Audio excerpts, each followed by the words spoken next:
This past weekend had to be really discouraging if you are a Seattle Seahawks fan. They lost to the 49ers 27-7, and the only touchdown they scored was when they blocked a field goal and ran it back for a touchdown. Seattle's offense looked boring and crappy, which is actually what I expected them to look like coming into week one. Then when they beat Denver in that game week one, I thought, hey, maybe I'm wrong. I had some hope. I had a glimmer of, hey, maybe they're better than we realize. But now after week two, I think I've kind of swung back the other way. I think it's very possible the Denver game week one was kind of a fluke.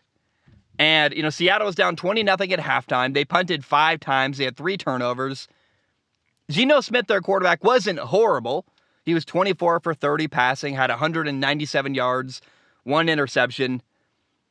But it wasn't great either. It was crappy and boring. And unfortunately, the best offensive play of the day for Seattle was a double pass to DK Metcalf. He made this crazy catch, like one-handed, kind of falling down. Got called back. They had an ineligible man downfield. I believe it was Abe Lucas, their rookie right tackle.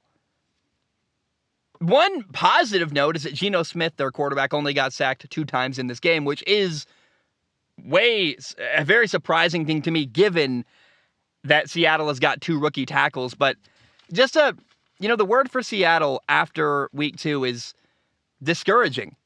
It was ugly. And we're going to see how the next couple games go for Seattle. But personally, if I'm a Seattle fan, I would be rooting for a bad year. I mean, honestly, I would want an opportunity to draft Alabama quarterback Bryce Young. And I look at Seattle right now. What they really need is a young, dynamic quarterback, which is exactly what Bryce Young is.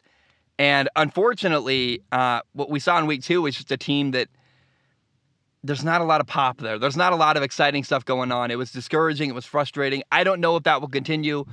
Is it going to be week 1 that's going to be the theme for the rest of the year for Seattle? Or is week 2 really, truly what Seattle is, which is kind of a boring offense that can't get a lot done? And are they going to get shut out a lot? I mean, losing 27-7 and your only touchdown is on special teams, that's discouraging. And I walked away from week 2, frankly, kind of feeling bad for Seahawks fans.